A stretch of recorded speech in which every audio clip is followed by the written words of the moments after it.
to achieve. In order to do it, we must be guided with proper values throughout our journeys and to continue striving for what we want to do in our future. Seeing many of our beloved alumni prosper in their careers can be a source of inspiration for many, especially to those who are finding the path meant for them. The road isn't always smooth. There will be times when you may feel overwhelmed and lost. But if you continue driving, you will realize that the journey to your future will always be worth it.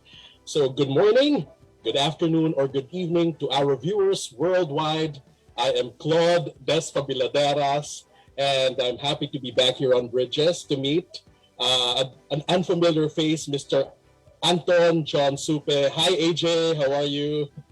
Hi, Sir Claude. It's finally nice to meet you. It's my second time hosting on this show, and finally, I'm honored to meet you in this episode. So, thank you so much. And also, thank you to those who are joining us in our live today. Thank you guys for tuning in. I am AJ Supe, and for today, we will be having two special guests who have built an incredible trademark within the business world. Well, if you want to know more about who they are and what they do, be sure to keep tuning in because we have a lot in store for you. So, this is Bridges.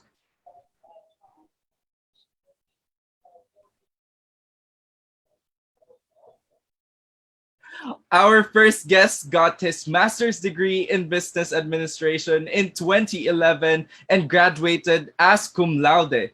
He is an educator, lawyer, entrepreneur, human resource practitioner, and overall a force to be reckoned with. But before we jump right into it, feel free to comment or share your thoughts in the comment section. You can also tag and follow us on our Twitter and Instagram, which is at US Tiger TV, to see updates and more shows like these. Through the years, he has earned many notable awards, such as the Outstanding Alumni Awardee given to him by the UST Graduate School Department in 2018. He is also the founder and chairman of Wizard Manpower and Allied Services Incorporated back in 1998 up to the present, as well as the president of Growth Edge Financing Corporation, NetBlades Corporation, and NetMates Corporation, among others. Now, definitely that's a lot. So we're very curious to find out how he has time for those things that he do. Currently, he dabbles and hustles with multiple businesses, with one of them being Stamford Drugstore, as well as a senior partner at the Melgar, Tria, and Laurente law offices. Let us all welcome attorney Giovanni Melgar. Hi, attorney. Nice to meet you po. How are you feeling today? Attorney, naka-mute po ata kayo, attorney. Yeah. If you could just turn on the mic po. Ayan, finally. Hi, attorney. How are you feeling po? You're still on mute, sir. Naka-mute pa rin, naka-mute. Now, we can hear you po. Hi, good afternoon. Good afternoon, everybody, and to all your viewers all over the world, good afternoon. I am attorney Giovanni Melgar. Good afternoon, Alright, Attorney so Giovanni. definitely it's such an honor to meet you, attorney. So first question, as we mentioned earlier, you earned your master's degree in business administration at UST in 2011. Is it something that you wanted to pursue? So what's one reason that made you pursue this path? Because I studied the MBA because my background is not in business, although I have been conducting business since high school. My background is AB Social Science. So malayo siya konti, no?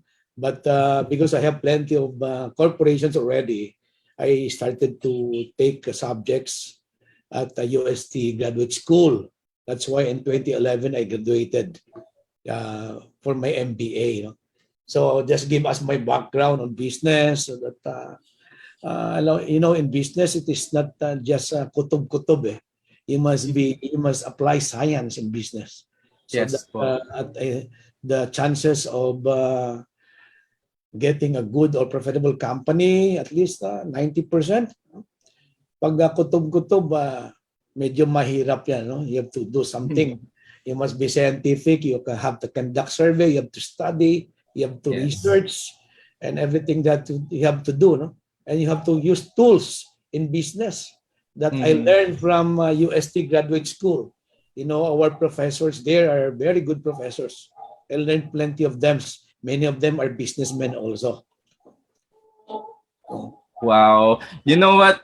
Grabe talaga si attorney. Since high school, he has his own business. Very business-minded talaga siya. And he really is passionate about business. That's why he has a lot of businesses already. So, Sir Claude, how about you? Do you have any questions for attorney? Yes, I do, attorney. To your point that you have been in business since high school, you said. After you completed your degree in business, sir, 2011, by the way, what a nice year to graduate because quadricentennial year of UST. Yeah. So it was a special year for you. So after finishing your degree, how was your approach? How did it change your approach to business before your degree and after your degree? Yan sinasabi ko yung kanina, kutob na style, ano? We are not using that anymore after I graduated. So I always base my decision on my research. And then, of course, as I said, science and math must go there. No? You have to compute, you have to study, you have to also know your competitors.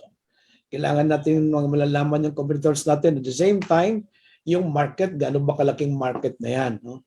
Dati kasi magbi-business lang tayo, you put up a business without knowing or I think considering all the aspects of the business, yung market, yung ano bang maganda ba ito yung negosyo mo, meron ba itong creativity, meron bang innovations ito, bago ba siya, or whatever, you have to do that, no? Especially sa UST Graduate School, sabi ko nga, ang gagaling mga professors namin doon. I learned many things in financial management as well as marketing management. And then your strategic management namin, ang galing din ng professor namin. I learned there. I learned the 5 quarters, no? 5 quarters. You have to consider the competitors, the suppliers, the buyers. No? You have to study on that. No? That's like what happened to me. I put up only recently in 2020. If we have seen my resume, I put up NetPlates. NetPlates is an innovation. No? It is a cloud kitchen or virtual kitchen, wherein we are going to cook or produce foods and then deliver the same to the consumers directly. So in NetPlates, we have no dine-in. No? Dine-in, food or delivery lang yon. Now, it clicks because of the pandemic kasi yung mga tao ayaw pumasok eh. Ayaw pa. So they want delivery only. So if you can provide them a good or quality foods, maayos, and then cooked by professional chef, so magandang chance mo for a good business for that. Until now, NetPlates is doing good, no? Even though ngayon ay ando na sa category A, still we have plenty of customers looking for foods to be delivered to them. Yes, sir. No, attorney, definitely no. I think also the reason why it's still relevant as of today is because very convenient yung services na ino-offer ni NetPlates, no? So, Sir Claude, I think we have a video prepared, right? Let's watch this. Yeah. Craving for authentic and modern multi-cuisine dishes? Try an order from NetPlates now.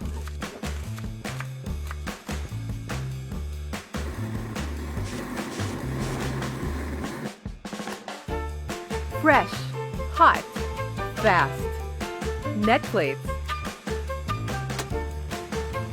Your online personal chef.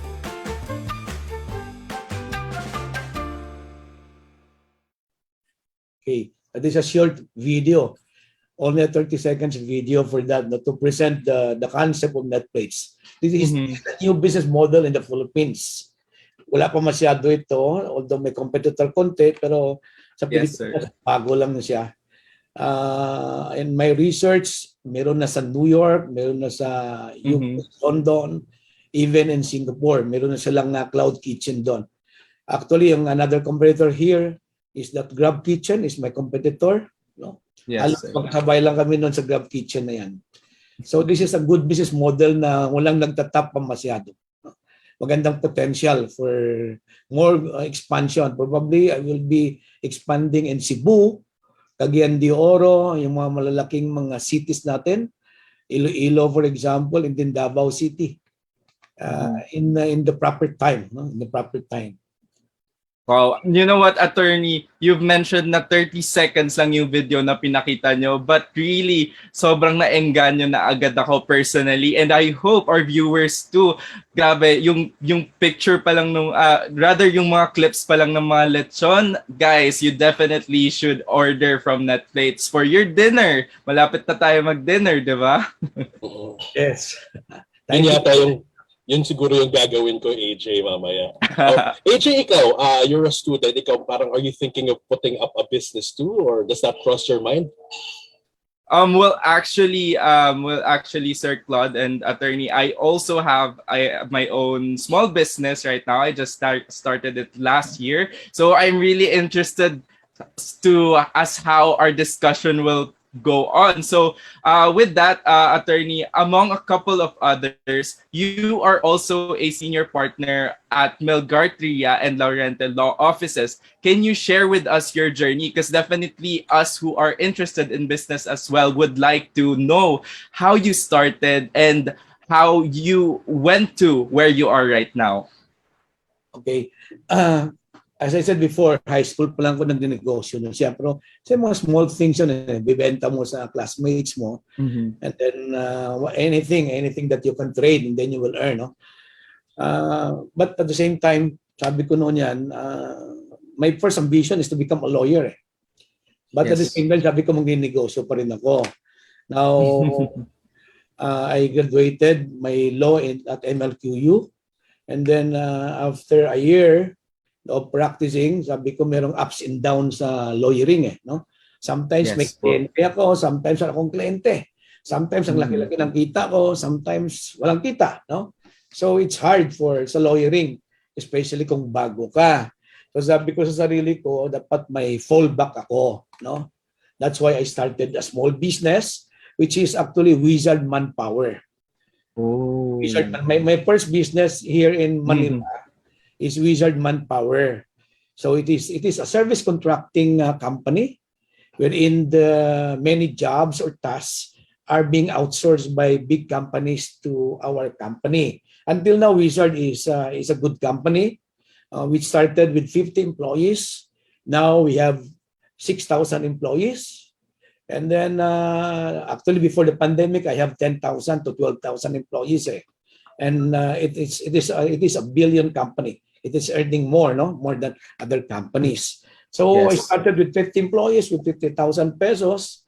And then habang nagpa-practice ako, sometimes kulang ang pera ko sa pagninegosyo because in Manpower, you have to finance the salary, you have to finance the social benefits that you will be giving to the workers. All if i-finance mo yan. So saan ako kukuha ng pera? What I did together with my wife is lahat na appearance ko, acceptance ko, nilalagay ko sa Wizard. No? And then kukuha lang ako dyan ng konti na pangkain namin araw-araw. No? That I started that in 1997, actually December, but it was incorporated in 1998 of January 18, 1998. Ngayon po magti-22 years na yung si Wizard. No? So hanggang lumaki.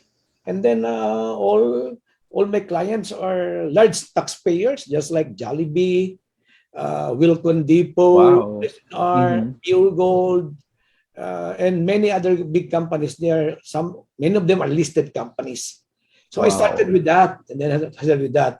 Now, why I diversified by marami akong company? No, each company that I have I think 7 companies right now. No, I am engaged in financing. I'm engaged also in construction. I'm engaged in security services, engaged in management services, and then the Manpower, and then Netflix for foods. And then my new business, which I will be launching by Wow. the month of May this year is Netmates naman, Netmates. Oh. Netmates is a technology company just like Food Panda, just Mhm. like Lazada, just like Gawin PH.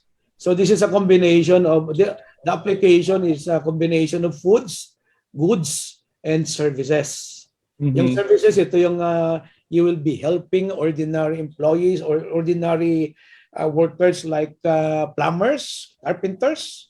So sa online, they can hire those services or mga barbero, barbershop o manicurista. So this is a combination of three apps that we have presently in the market. No? So that's it. Why? Bakit ako nag-diversified? I think you know what happened to the service contracting, yung sinasabi ng mga ating kaibigan na medyo makaliwa, yung agency, no? Agency, quote unquote, no? They have a negative connotation on that.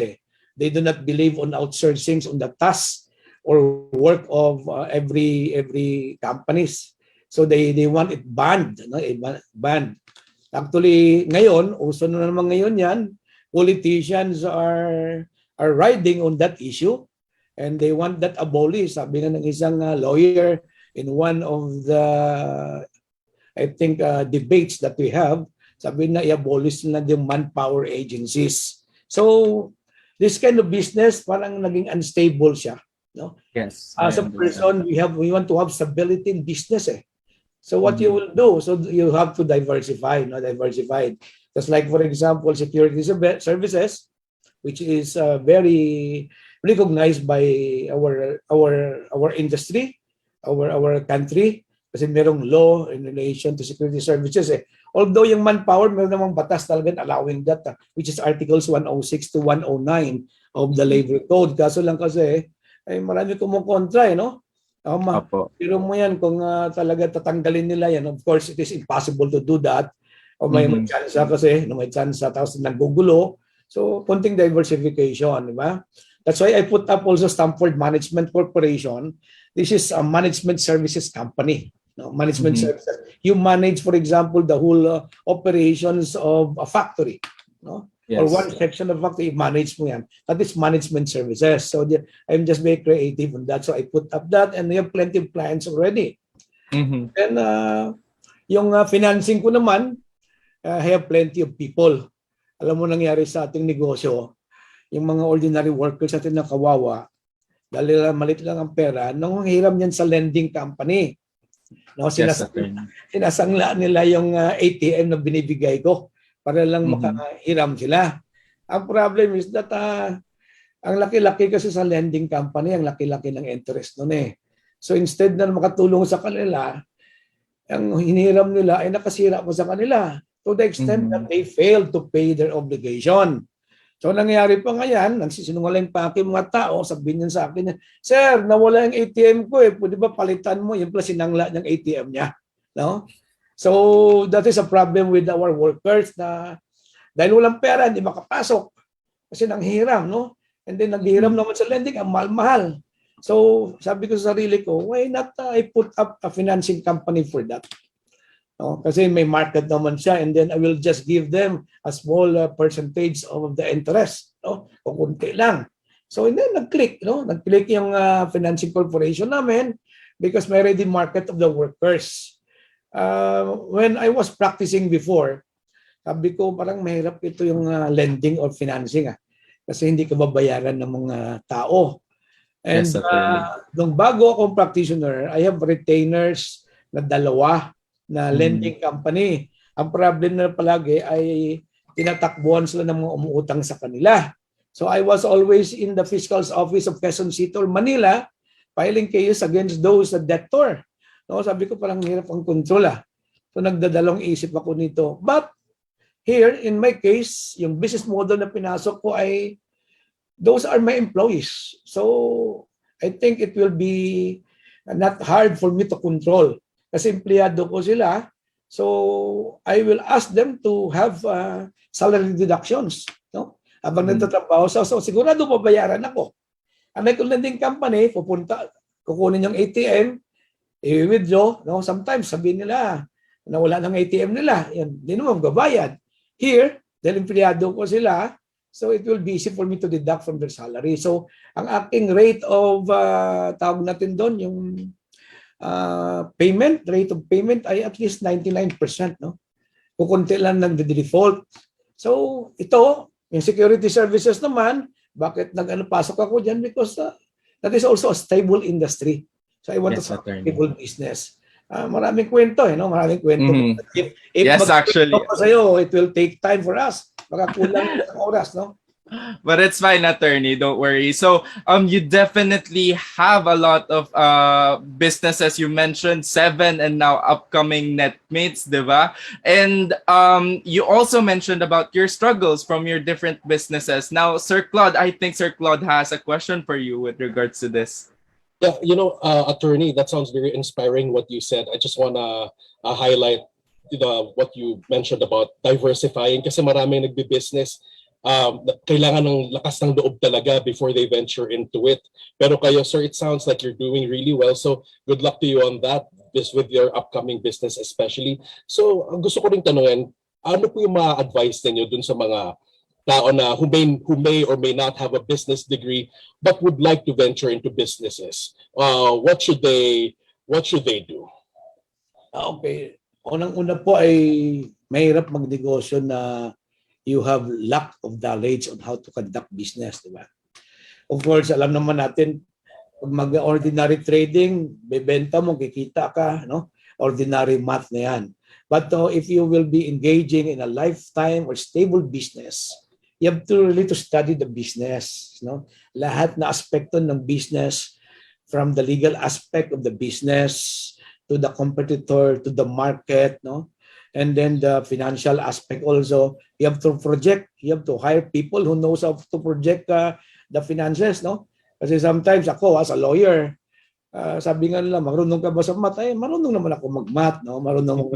At iba yung financial management, no? You have to hire people. Yung isa doon yan, if you conduct business if you will be engaging in business, ang pinaka-importante na nakikita ko, aside from to be knowledgeable in the business, bago mong pasukin, ay you hire the proper people. You hire the proper people. Wherein it is quite difficult, no? Kasi, di ba, alam naman natin sa mga workers, if you hire engineers, if you hire managers, they have technical knowledge, no? They have technical knowledge. Sometimes they have ang soft skills ay mahina. No? Mahina ang soft skills, ang mahina yung soft knowledge, especially for leadership, no? Leadership. Alam mo, pag negosyo ka, hindi pwede na you will not just lead, but also you manage, no? Yes, manage. Sometimes yung mga technical people, they are very knowledgeable technically, but yung emotion ay mahina. So we're talking here of IQ and EQ. So usually, tinitingnan ko talaga ang EQ ng tao eh. Kasi yung technical knowledge, you can learn that, no? You can learn that. Pero yung EQ yung importante kasi you have to be strong enough to manage properly the people. At may pasaway din dyan, ano? And you know how to manage. Kaya ng EQ mo, kunting problema lang, even though you have that in mind that you have plenty of management tools. Alam mo yung 5 porters, alam mo yung Eisenhower matrix, alam mo lahat na tools sa strategic management, balance scorecard. Pero ang hina ng EQ mo, kunting pitik lang sa'yo ng may empleyado mo, tamay ka, no? Iiyak ka na. Iwasan natin yan, attorney, right? One employee nga, no? Actually, it's hard talaga to look for managers.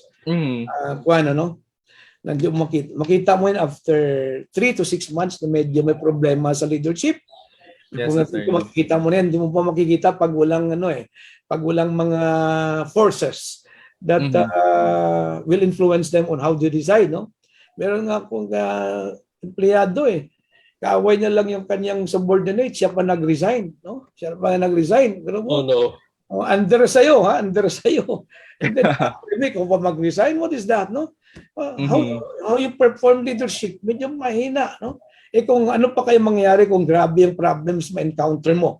Not just your employees, but you encounter other problems. For example, sa sa growth edge, sa financing, na nakawan ka ng millions, no? What will We you don't do? want that to happen. So may mga, of course, may mga control, kahit na alam mo mga control, kung mahina ka mag-implement, kasi mahina yung loob mo, mahina yung personalidad mo, so it's hard, no? It's hard, no, to implement what you have, kahit naman eligible ka sa mga tools na yan.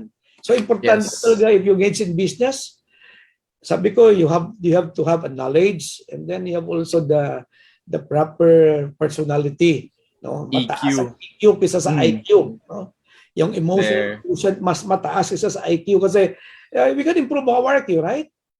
We can Mhm. improve my IQ. Ako dati, I lack knowledge on some things, pero I am reading books, I am learning, I am attending seminar. No? At nag-attend ako ng MBA, nagtiyaga ako sa MBA na yan. Ano? Ako dyan, ang hirap-hirap ng mga professors ko. Pero mga professors ko, ang gagaling niyan, minsan sisigawan ka.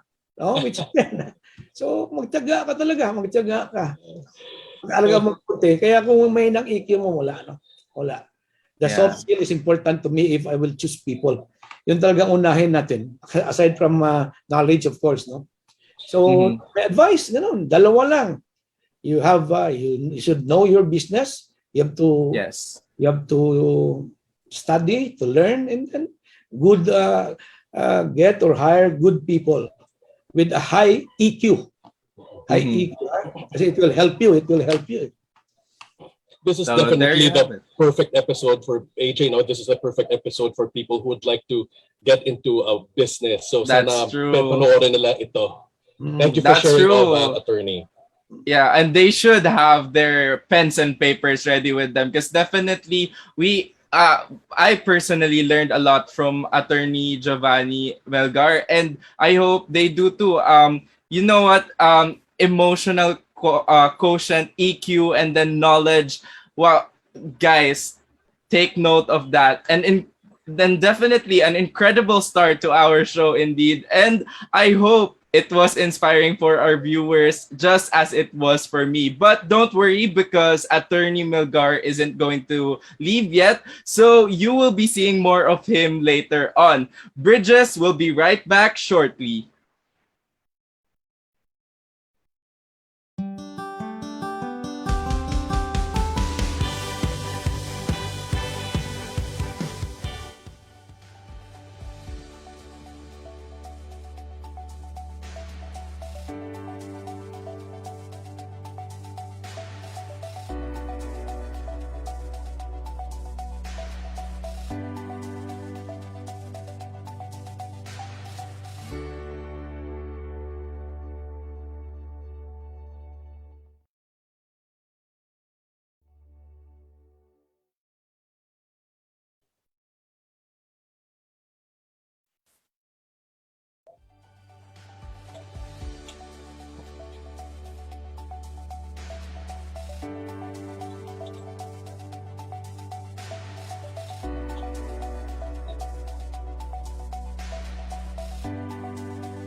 All right, so welcome back to Bridges.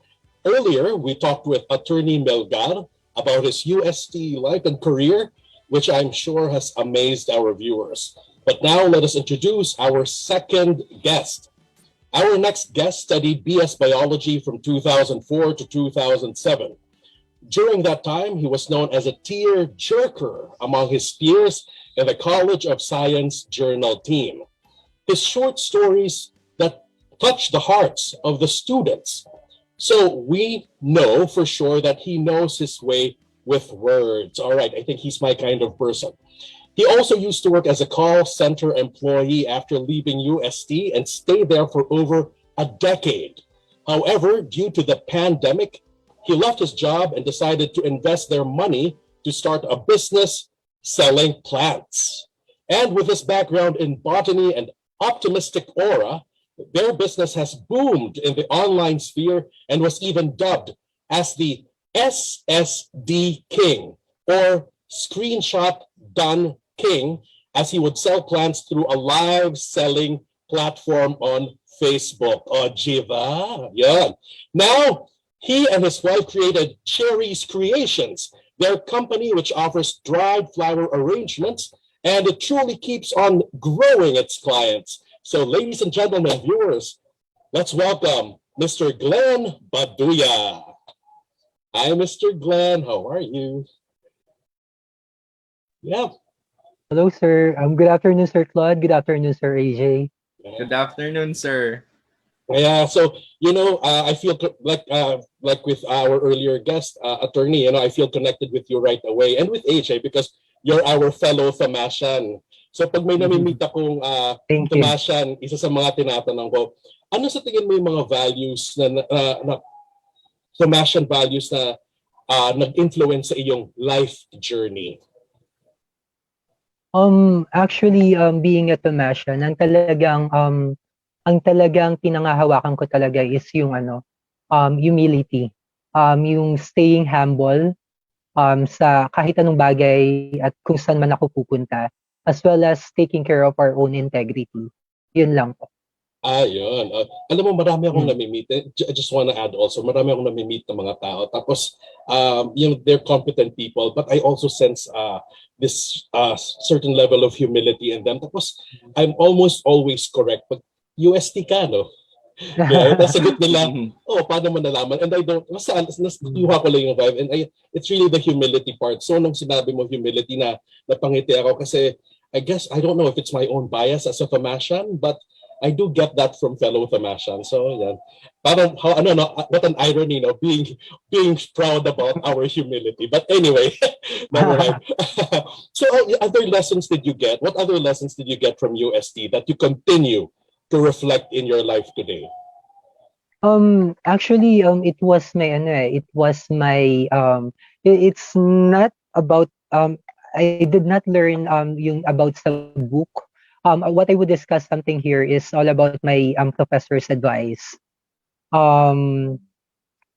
She used to advise me before na paglabas ko daw ng UST, UST is not real, is not kumbaga parang as per her, hindi pa talaga yun yung totoong mundo.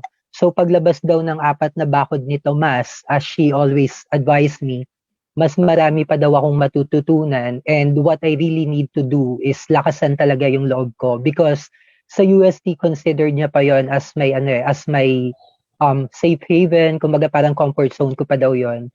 But when I go out, mas malaking mundo pa daw yung haharapin ko sa labas ng bakod ni Tomas. So ayun yung lagi kong tinatandaan sa buhay ko, and I always apply it. Ayun yung lagi kong tinatandaan, to be stronger, wag bibitaw, because according to her, lahat ng mga pinagsamahan namin sa USTE and everything na natutunan ko sa USTE would definitely be a useful sword or useful weapon for me to stand sa buhay. Yeah, we all have that one professor na may sinasabi at natatandaan talaga natin yung sinasabi niya. AJ? Yes, that's so true, Sir Claude. Now, also, of course, we're very curious about this also. You came from the call center industry and now in your online selling business. So we would like to know, how did you get into this kind of business of online selling? And were there any specific moments where you decided to pursue this path? Yeah. Actually, way back nung nasa call center pa ako, I used to start na with small businesses. If you can remember, merong mga nagbebenta ng tumblers, bags, na naka-boost sa Facebook. I am one of them. So pinagsasabay ko yun before whilst I'm working whilst I'm working, ayan, nag-ano ako na sa Facebook, nag-boost ako. So, because of that, naka-earn kaming mag-asawa.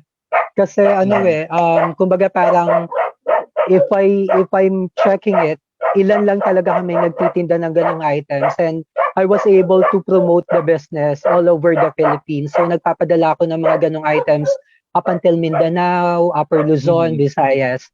So, naka-earn kami ng enough money nung naka-earn kami ng enough money. Kasi when I was working in call center, may ano talaga, may greatest pain doon talaga, being a call center employee, is that wala lagi ako sa family events. Like for example, birthday, mga Christmas, Yes. New Year, swertihan na lang talaga pag na-approve yung leave mo na ina-apply. So it was my major factor talaga in decision making to earn money and to start our own business wherein I can freely move and I can freely decide for my own time. Ayun. So, ito pa nga, siguro sinadya talaga ng Diyos yun, AJ and Claude, because Mhm. ang tagal ko nung naka-earn na ako ng money, gusto kong masubukan yung feeling na wala akong work, and then gusto kong masubukan yung feeling na nasa bahay lang ako, naka 1 month, 1 month once, 1 month no salary ako, and then umaasa lang ako sa business ko. So from December, nagpapaalam ako sa boss ko na pagbigyan ako ng 1 month without pay leave, kasi I Yes. want really to kumbaga parang ma-experience nga yun. Kung Yes. uubra ba, kung mimiss ba ng katawan kong pumasok, kung kakayanin ba ng utak ko na nasa bahay lang. It so happen na ayaw talaga akong payagan. So, December, January, February, nagpapaalam ako. Ayaw talaga akong payagan ng boss ko. Sabi niya, sinong magbabantay ng tao mo? Sinong gagawa ng trabaho mo? And then, nagkaroon ng pandemic. Ayun, so by March 16, dineclare na yung pandemic, lahat walang papasok. Doon ko siya nasubukan. Ayun, kumbaga parang binigay sa akin ng Diyos yon. Nung nasubukan ko, nagkaroon ng pandemic, ongoing pa rin yung business namin online, tapos hindi na ako pumapasok. There, I prove it na mas gusto ko nang mag-business kasi kasama ko family ko. At the same time, nag-earn ako ng money more than doon sa in-earn ko sa call center. So I decided to leave the corporate industry. Ayun po, doon nag-start yon. Mhm. No, definitely po, no, nasa interest, just like Attorney Melgar earlier, nasa interest nyo po talaga yung pagbe-business, because you mentioned you already started doing business while being in the call center industry, and now that you were given a chance to finally test the waters given the pandemic situation, so definitely dun yung nakita na yung start na talaga ng pag-online business nyo purely, no? So what were some of the challenges that you encountered when you were just starting out the online business? Okay, at first talaga yung yung personality, kung paano ko ba i-adjust yung sarili ko. Kasi I was kumbaga parang I was used to lagi lang back at the camera, kumbaga hindi ako nakikita ng tao, nagbo-boost lang ako. So ang first struggle ko talaga is kung paano ako makikilala sa online selling. Yun nga, so first move ko, nag-online selling ako ng plants. During my first live talaga, hindi ko inakala kung paano ko dadalin yung live, kung paano ko tatapusin yon at kung paano talaga ako magbebenta. Ayun yung unang-unang struggle. So, katulad nga ng sinabi ng prof ko, nasa labas na ako ng bakod ni Tomas. So, I need really to do my best. So, ayun, kung nagagawa ko mag-excel pagdating sa study, kung nagagawa ko mag-excel pagdating sa office. So, I think inisip ko na lang na pareho lang yan. Online selling, after all, hindi ako kilala ng mga buyers. Hindi ako kilala ng mga manonood sa akin. So, yun, kinapalang ko na lang yung mukha ko. And at the same time talaga, nilagay ko lang yung sarili ko sa humility part na magalang when it comes to live selling. Ayun, doon talaga ako nakilala, doon ako naka-earn ng trust sa mga buyers po. Sir Glenn, follow-up question lang din po, no, with regards to live selling. Where did you get that idea po na mag-start with live selling? Because you mentioned lagi lang kayo nasa back ng camera dati. Now that you are in front of the camera, now literally, and then also doing the live selling, what gave you the idea po to start live selling? I'm going to answer that, kaso medyo madaldal kasi ako. Sorry. So medyo mahaba siguro. That's fine po. Kasi it all started kasi during the nung bata kasi ako, when my parents were still alive, napakarami naming halaman dito sa property namin. So from the back of the household hanggang harap. And then nung nag-asawa ako, I decided to leave alone. So ayun nga, umalis ako dito sa bahay ng parents ko. Pagbalik ko after more than 12 years, wala na talaga, wala nang plants, Mhm. patay na lahat. And then when we were in the market ng asawa ko, bumili ako ng isang orchids, which happens to be a favorite plant of my mom. And Mhm. then, na ano kasi talaga ako, I was longing for her, so I bought that orchid, which is color lavender yung flower, just to remember her. And then, Mhm. at first night, nung binili ko yung orchid na yon, napanaginipan ko yung mother ko. She was touching the orchid and she was so happy. And then, so kinabukasan, punta ulit ako ng market, namili ako ng maraming orchids. And then, it was my pledge nga na punuin uli yung bahay namin ng ng plants. Kumbaga parang hoping that I will dream about her, and that she will be happy with my decision na i-come back yung bahay namin ng punong-puno ng plants. So, and then one time, na-realize ko na yung money namin medyo naaapektuhan na ng pagkahilig namin sa plants, ganyan, malaking chunk na yung nawawala sa pera namin na naipon because of the plant nga. At saka because of that pandemic na puro sa halaman yung ginagawa namin. So, nakakapanood ako ng mga live sellings ng mga nagbebenta ng halaman.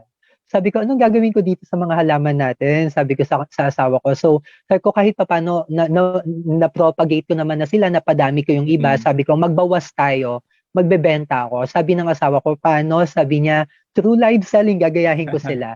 So yun, dun siya nag-start. And then, ang ano pa nun, ang palabas pa namin nun, mag-asawa kami, both in front of the camera. Tapos, naging ano pa Mhm. siya, ayun yung unang naging trend sa mga buyers kasi nga, kinukulit-kulit ko yung asawa ko habang nagbebenta kami, kinukwento namin yung love story namin, ganyan. So Wow. maraming na-hook, maraming nag-aabang kung ano pa yung kwento, kung paano kami nag-start. Opo. Kasi yung wife ko kasi ang ganda compared to myself. So nagtataka yung mga buyers talaga kung paano ko siya niligawan, kung paano Aha. ko siya nakuha. So ayun, every live selling, there's a story about me and my wife kung paano yung love Mhm. story namin. At the same time, may live selling din ng plants. And at the same time, medyo may onting okrayan nga sa aming dalawang mag-asawa. So, doon kami unang nakilala. Ganon.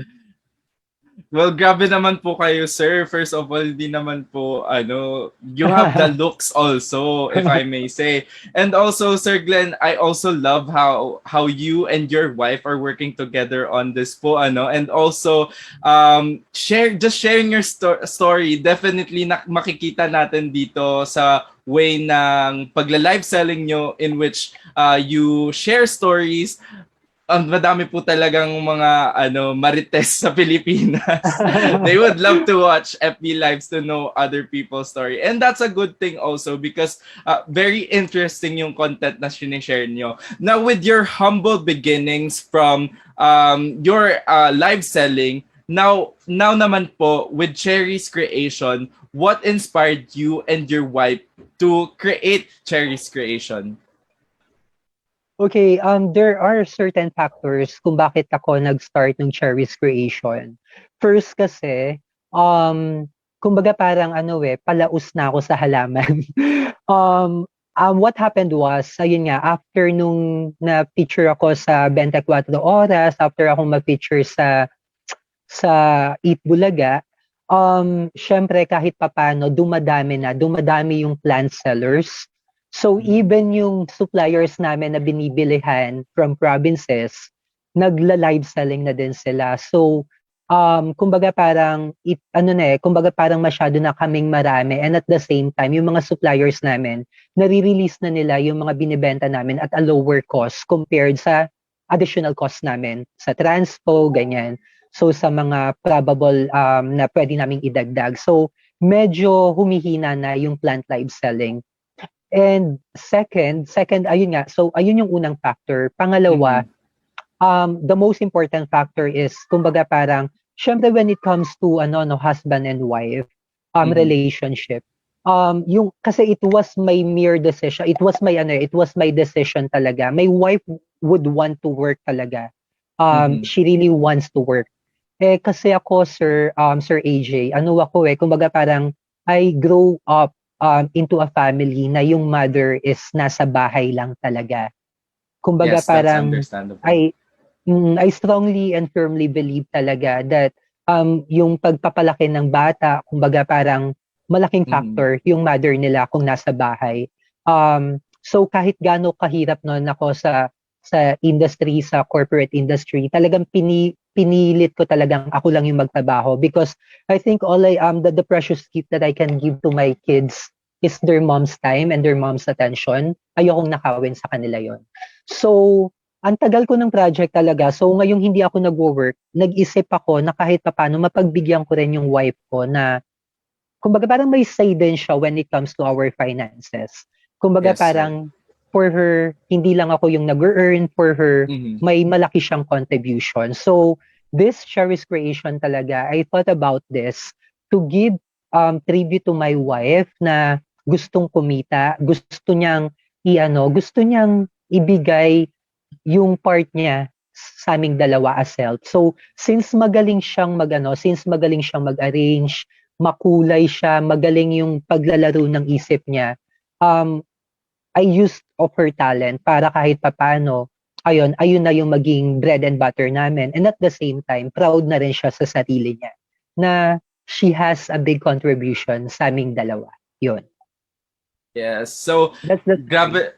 Alam mo, sir, very interested na din ako malaman. Mamaya papanoorin ko yung mga previous lives nyo para malaman yung story nyo ng wife nyo.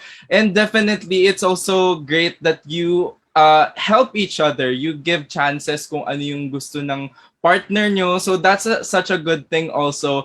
And you have certain people who motivates you, especially for you, your wife, to start the business of Cherry's Creation. Naging motivation niyo siya. And the way na you want to give her a chance for her to achieve what she wants to achieve. So, yes, achieve na achieve. Tama po ba? Yes, yun. Okay. Tama. So, sir, you are also known as the SSD King or the Screenshot Done King. And we're even featured in 24 Oras on GMA7. So, what inspired you to use that name? Saan po nang galing yung SSD King na nickname? Yung SSD King, tinag na lang sa akin yan ng mga supporters ko nga, yung mga buyers ko na mahilig manood. Actually, one of our buyers talaga, si Madam Mary P. She's one of, she's one na included siya dito sa Bridges. So, what happened was, kasi, kumbaga parang nag-isip lang ako ng something nakakaiba, magiging lively yung live selling ko. Mhm. So apart dun sa mga jokes, mga stories na kinikwento ko, nag-isip ako ng medyo pakulo na sabi ko, magpapa-contest ako dito sa mga buyers ko kung kanino yung pinakagwapong shot. Kasi kapag nag-online selling ka, kapag may bumili, required sila na pa-picturean mo sa kanila yung item na binili nila. Just kumbaga parang ito katunayan na ito yung item, hindi namin papalitan. So ginawan ko lang siya ng creative way na hindi lang yung item yung papipicturean ko, including me, na may kasamang onting forma, onting pictorial shot, ayan. So yun, nagpapa-pictorial ako with my buyers, hawak-hawak yung item. Talagang medyo creative yung way, ginagaya ko yung mga model, ganyan, iba-ibang angulo, iba-ibang shot, yun. So hanggang nagpa-contest nga ako noon, sabi ko, pagwapuhan na dapat dyan sa pinakagwapong yan na mga shots nyo, paramihan ng like sa Facebook, sa groups. So yun nga. So hanggang ang dami nang nakakita ng mga post ng mga buyers ko, yan. Sabi nila, kailan ang live selling yan, ganyan-ganyan. Tas inujokan pa nila, sabi nila nakakatuwang mag-live sell yan. Kahit madaling araw na gising pa rin kayo, buhay na buhay yan, ganyan-ganyan. So, ayun nga, hanggang sa binisit na ako ng mga tao, nag-1,000 na yung viewers ko nun sa halaman, even Aubrey Miles, Frenchie D, nandun, nagmamine sila. So, ayun yung story. Kumbaga parang, just because of me thinking na kahit pa paano medyo mapasaya sila, ayun, hindi ko talaga akalain na lalaki siya ng gano'n na mapipicture. Ayun nga, hanggang mapicture ako sa 24 Oras, may kumontak sa aking writer ng 24 Oras at saka ng Eat Bulaga. So I did not imagine talaga that it would spread like a wildfire that time. Grabe po, sir. Definitely, it spread like a wildfire. And also, sobrang ganda po nung ideas nyo, no? Sana po yung mga viewers natin right now could also take something from that. If you're also interested with live selling, maybe you could also do some gimmicks, just like what Sir Glenn did for his live selling. So now, Sir Glenn, do you have any more general tips and advice for our plant parents out there who also are planning on starting live selling or starting out an online plant business besides dun sa mga pag-gimmick na yun? Mm. Yes, of course. Yung gimmicks kasi ano na lang yan, kumbaga parang additional na lang yan, additional package. At saka napaka-superficial talaga niyan. They would like you because of your happiness that you bring to them, ganyan. Pero the important matters talaga that you need to understand is number one, yung ano mo, yung personality yung personality mo. Going into live, going as a live seller talaga hindi siya ganoon kadali. You need to have this IQ and emotional quotient para ma-withstand mo talaga yung pressure sa live selling. Kasi sa live selling napakahirap. Unang-una, you need to, in terms of your IQ, kailangan mo dyan, magagamit mo yung IQ mo sa people management mo, sa financial management mo, at saka sa time management. Ayan. Kailangan mo yung IQ mo dyan. Pangalawa, sa EQ mo naman, sa emotional quotient mo, ayan yung kailangan talagang pinakamalakas sa'yo. Kailangan mong i-withstand yung mga joy miners, yung mga nagmamine sa'yo. There was a time na meron akong miner na more than 30,000 isang customer lang. Pero hindi siya nagbayad. Yeah, hindi siya nagbayad. Isipin mo, magla-live ka ng plants for more than 3 hours, for more than 4 hours, nagsasalita ka nakatayo. Yung 30,000 na yun, dapat mahahawakan mo na yun kinabukasan if that person did not own that plant during that live selling. So, ayun lang, kumbaga medyo nakaka-depress minsan na hawak ko na sana tong perang to if not because of this person. Ayun, so EQ, kailangan mong ma-manage yan because there would be a lot of live sellers na mga away, mamamahiya, mangpo-post ng mga bogus buyer, and that is a no-no. Kumbaga yes, parang... sir. I understand. Apo. Yes, so wag ka magpapatalo sa galit mo sa taong to, just still be civil with them. You need to think about kasi joy mining is joy mining, yes.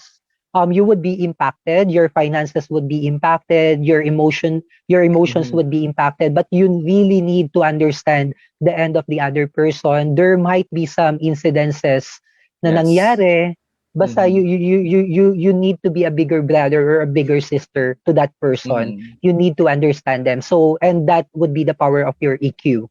Ayun. And then when it comes to that, number one pa, ito yung unang-una. If you will be pursuing a business, you always need to understand what is really your purpose and what is really your inspiration. Ayun. Kasi when you have the right inspiration and when you have the right purpose placed on your mind, no matter how difficult the challenges would be when it comes to your business, yung inspiration mo ang magiging root nung business mo. So kahit gaano kalakas yung bagyo, yung hangin, kung malaki at maganda yung inspiration mo, which will be your root, hindi ka tutumba. Ayun yon. And when it comes to my root and when it comes to my inspiration, that's my wife and of course my 2 kids. Kaya kahit anong hirap, hindi talaga ako tutumba. Yun. Wow, very beautiful purpose and inspiration. Ayan guys, tandaan nyo mabuti yan. Kahit gaano kalakas yung alon, kahit gaano kalakas yung bagyo, as long as you have your root, inspiration, and purpose, you keep going. So, indeed, a truly inspiring discussion that we had with Sir Glenn, and I hope our viewers can remember that life isn't always linear or paved perfectly. There are times when you may feel lost, but remember that it is temporary. What's important is that you keep on moving. So guys, keep going lang tayo palagi in life. So Bridges will be right back after the short break.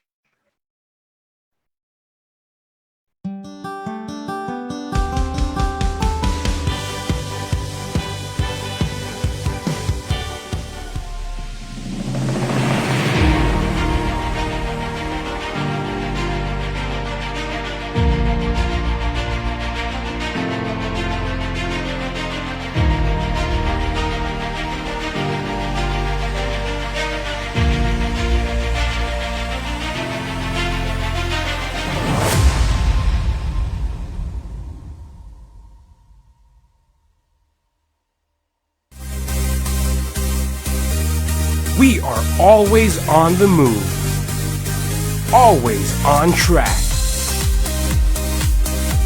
and in full swing.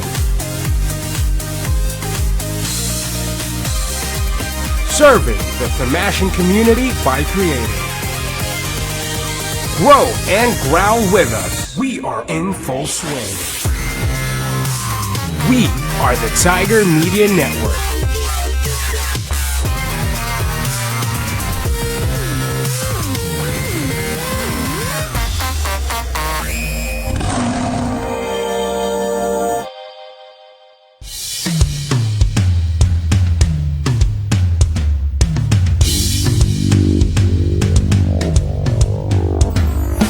Hindi ako mapapahuli kasi naging plantita rin ako. So is it number 1? Is it number 2? Is it number... The first ever virtual Paskuhan concert for a cause.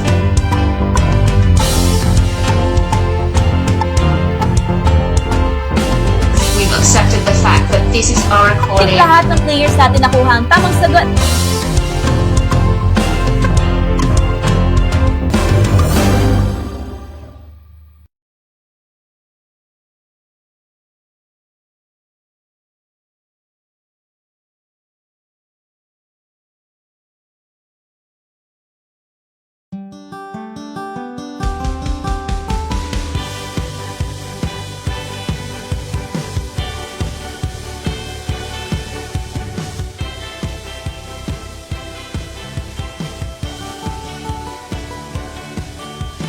Once again, welcome back to Bridges. Now, just as promised, we have stored a little surprise for our guests.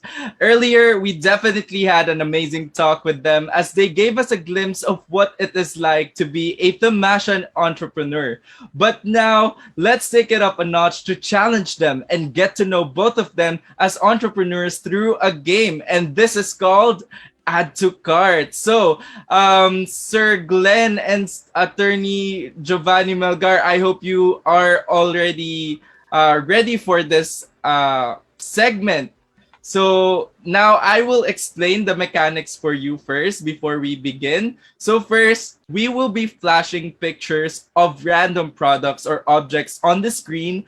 And the challenge is you will be creatively promoting that product or object to our audiences. Now, again, we will be flashing an object. So, for example, there is a microphone on screen. And if you see that microphone, you will be creating promotion about it. So, definitely, I think this will be a really fun and interesting segment for you. So, let us start. First, let's start with Add to Cart. We'll begin with Mr. Glenn Baduya. So, Sir Glenn, are you ready for Add to Cart? Okay, so, sir. I'll try. Okay, let's do this. So, first picture na po tayo. How are you going to sell a tiger stuffed toy? Ang hirap, ha? Wait. Take your time, sir. Take your time. Just tell us when you're ready po. Sure. Can you give me 3 minutes? 3 minutes, hindi po ata kakayanin ng 3 minutes. Pero okay, sige, go. take a few seconds po. Sure. Ang hirap. No pressure, Okay. sir. No pressure. Sure. Siguro ang gagawin ko dito, yung bentahe ko, no? Magiging Mhm. market ko dito is yung mga UST alumnus and UST students. Ayun. So, I would tell them that this is ang hirap. It could Ang be hirap just eh. a one-liner, sir, but it's Okay, fine. It's sure. fine po. My God. Wasn't prepared for this. Okay. So, What could be your tagline for this, sir? Tagline. Just give us one tagline. That would be enough po. Kaya po ba? If not po, you can Pass say muna. pass. If not po, Pass. okay lang naman po yun. Pass Sa mental na? block ako, sorry, yes. Mental block is Pass. real. Totoo po yan. So, Attorney Melgar, how about you, Attorney? Are you ready for this segment? So again, sir, just like my explanation to Sir Glenn, you can also just do a one-liner tagline for this product. That would be enough already, Attorney. Ready na po ba kayo? Di mo sinabi na may games, ah. Surprise po itong segment na to, surprise. Siguro you have to sell that tiger tawag doon, stuffed toys, just like your bear. You know? Hug him just like your boyfriend who happened to be a tiger. Yes, sir. Attorney, you know what? That's a great idea for sure, no? Kasi usually we just have teddy bears for Valentine's, for romantic couples. Why not this time around? Let's try having a tiger for to give to our girlfriend, right? Yes, it's the same concept as teddy bear. You have to hug. So hug Yes, him sir. your boyfriend who is a tiger. Huggable naman nga ang mga tiger. So, now your turn, Sir Glenn. This time, it was a big cat. A big cat. Yes. We have pets like cats. Di ba? May cats man na pet. So, Opo. that one is a big cat for us. Yes. Okay. Sir Glenn, I think this time around may Sure. maiisip na po talaga kayo. So, Okay, game na. Game na po, game. So, how are you going to sell a Monstera plant? So, let's see the picture, please. There. Sir, ready when you are. Okay, sure. Naiya ako. Okay, game. So,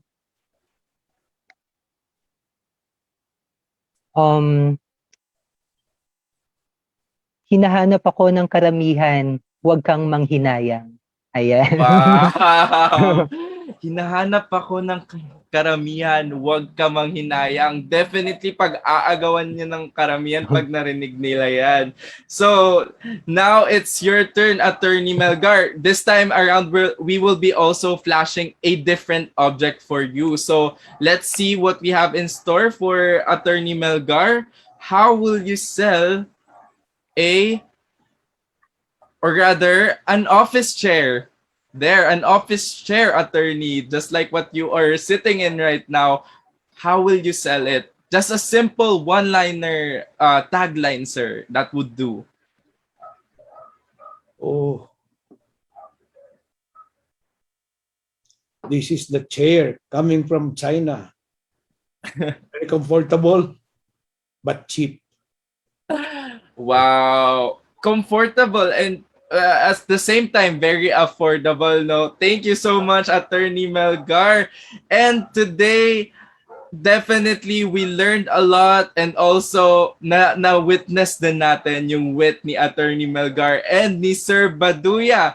That concludes today's episode of Bridges. We hope everyone enjoyed and learned a couple of things, because we certainly did. It's truly a privilege to hear about our guest experiences, especially as to how they strive for success and overcame obstacles to get to where they are now. Nakikita naman natin that they are definitely successful in what they do. If you don't want to miss out on shows like these, don't forget to follow our Facebook, Twitter, and Instagram, which is at US Tiger TV, as well as to check out the UST Alumni Association Incorporated Facebook page, that's at UST AAI. Indeed, here in Bridges, we build bridges of faith, bridges of hope, and bridges of love. There will always be a bridge for tomorrow. Thank you everyone for joining me here on The Fun today. Thank you so much for joining until the very end. And also thank you to our Attorney Melgar and Sir Baduya. I am AJ Supe, and this has been Bridges. We'll see you on the next episode.